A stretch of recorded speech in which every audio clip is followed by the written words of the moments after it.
इस भजन में ये बताया गया कि मनुष्य का जीवन कैसे परिवर्तित हो जाता है। बैठो भगत जी। रामायण में भी आया कि सठ सुधर ही सत्संगति पाई और पारस परस कुधात सुहाई। दुष्ट भी अच्छी संगति पाकर के सुधर जाता है। और दूसरा आया कि बिनु सत्संग विवेक न होई और राम कृपा बिनु सुलभ न सोई। बिना सत्संग के ज्ञान नहीं होता, लेकिन बिना उस ईश्वर की, बिना उस भगवान की, बिना उस राम की कृपा से हमें सत्संग भी उपलब्ध नहीं होता। ये हमारे बड़े पुण्य कर्मों का फल है जो हमको सत्संग उपलब्ध होता है। जैसे पहले एक छोटी सी कहानी सुना देता हूं, उसके बाद में फिर भजन सुनाता हूं। एक गुबरीला जो गोबर में लगता है कीड़ा, और एक भौरा। तो भौरा तो हमेशा फूलों में रहता है, उसमें चूस उसमें चूस उसमें। उन दोनों की दोस्ती हो गई। आया है कि अच्छे संग तरे, दुष्ट भी संगति पाकर तर जाता है। जैसे कि वो गुबरीला भौरा की संगति पाकर तरा। कैसे तरा? दोस्ती थी, लेकिन ना तो कभी भौरा गुबरीला के घर गया और ना गुबरीला भौरा के घर गया। एक दिन गुबरीला कहने लगा, भाई भौरा चल आज मेरे घर चल, बहुत दिन हो गए भाई, दोस्ती तो है लेकिन मैंने एक दूसरे का हमने घर नहीं देखा, चल भाई। भौरा चला गया तो भौरा वहां जाके बैठा। गुबरीला को क्या काम था, तो ऐसे बार बार बस मट्टी खोदता, ऊपर फेंकता, खोदता मट्टी। तो बहुत मेहनत लगाई, दोपहर से बाद हो गया। भौरा कहने लगा, अरे कहाँ फंसा दिया आके, अपने मन में उससे तो नहीं कहा, कहाँ फंसा दिया यार यहाँ बदबू में। नहीं भाई ठीक है, तूने मेरी बहुत सेवा करी, बहुत मेहनत करी भाई, तेरा भाई कारोबार ही ऐसा है, क्योंकि मालन को अपने फूलों में से और मछोदरी की अपनी मछलियों में से ही खुशबू आती है। जो जिसका कार्य होता है वो उसी में मस्त होता है। आ मेरे साथ चल। वो ऐसे पंजे में उसको उठा करके किसी बगीचे में ले गया, फूलों के में एक फूल में बैठा दिया। और उसे भूख लगी थी, कभी इस फूल में, कभी उस फूल में, कभी उस फूल में घूमता फिरता।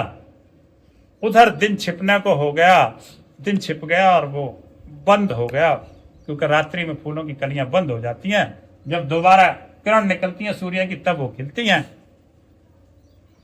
भौरा ने सोचा, अरे भाई वो तो उसका घर ही बदबू में था, लेकिन उसने ऐसा तो सजा नहीं दी थी कि भाई बंद कर देता मुझे कहीं, मुझसे तो बड़ा अन्याय हो गया। रात में बेचारा जगता रहा।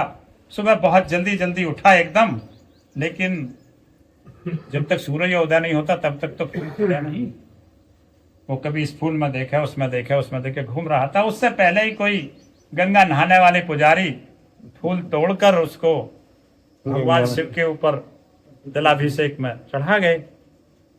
धूप निकल आई, कहीं भौरा को जब गुबरीला नहीं हाथ आया, उसने कहा यार ऐसा हो सके कोई पुजारी आए हो नहाना और वो फूल तोड़कर, चलो मंदिर में देख। मंदिर में देखे तो वहां भी नहीं। उसने कहा अच्छा। तो वैसे तो हम जो उत्तर की पहचान करते हैं वो ज्यादातर मंदिरों के मुख पूरब में ही होते हैं, लेकिन फिर भी कहीं कहीं रास्ते की वजह से विपरीत दिशा में लगाने पड़ जाते हैं। पर जो हमारी जल निकासी का स्थान है मंदिर का, वो उत्तर में ही होता है। और वो मंदिर गंगा के किनारे था, तो उसका ऐसे उत्तर की तरफ था और वो धारा गंगा में गिरती थी। फिर भौरा ने सोचा कि फूल चढ़ाए हों और वो ऐसे बह करके गंगा की धार में तो ना जा रहा हो। वो जा रहे हैं तो फूल ऐसे खिला था, उसमें बैठा था गंगा की धारा में। तो उसने उसे उठा लिया। अरे भाई गलती हुई, मैंने मेरे साथ कुछ अन्याय तो नहीं किया, पर यार तुझे सजा होगी, तू फूल में बंद हो गया, हटा। तो वो भौरा कह रहा नहीं तू छोड़ो। अरे मेरे ऐसे भाग कहाँ है, मैं तो नरक का आदमी। ऐसा कहाँ मिलता है कि मैं पुजारी के द्वारा भगवान के सिर पर चढ़ाया गया और फिर गंगा मुझको मिली जो मुक्ति का दाम है। वो कहता है कि सत्संगति के प्रभाव से मैं चढ़ा इसके शीश, और अब भौरा मोह जान दे तू धारा जी के बीच। मेरा पुण्य कर्म है, तेरी दोस्ती मिली और मैं भगवान के सिर पर चढ़कर पुजारी के द्वारा इस गंगा की धारा में बह रहा हूं। तो वही इस भजन में आगे बताया गया कि भजो कृष्ण माधव जो सुख चाहो भाई, इसीलिए दुनिया में नर देह पाई, इसीलिए दुनिया में नर देह पाई। रामायण में भी आता है कि बड़े भाग मानुष तनु पावा, सुर दुर्लभ सब ग्रंथ नु गावा, साधन धाम मोक्ष कर द्वारा, पाई न जे परलोक सुधारा। ये एक हमारा छोटा सा रास्ता है। विद्वान 84 लाख योनियां बताते हैं, उनमें एक छोटा सा ये मानव योनि है ऐसा, जिसमें हम भजन के द्वारा अब जन्म और मृत्यु से छूटने का पाए। यानी मोक्ष क्या है? जन्म और मृत्यु से छूट जाना। अन्यथा हम बार बार जन्म लेते हैं, कभी किसी योनि में कभी किसी योनि में, और फिर हम मृत्यु को प्राप्त होते जाते हैं।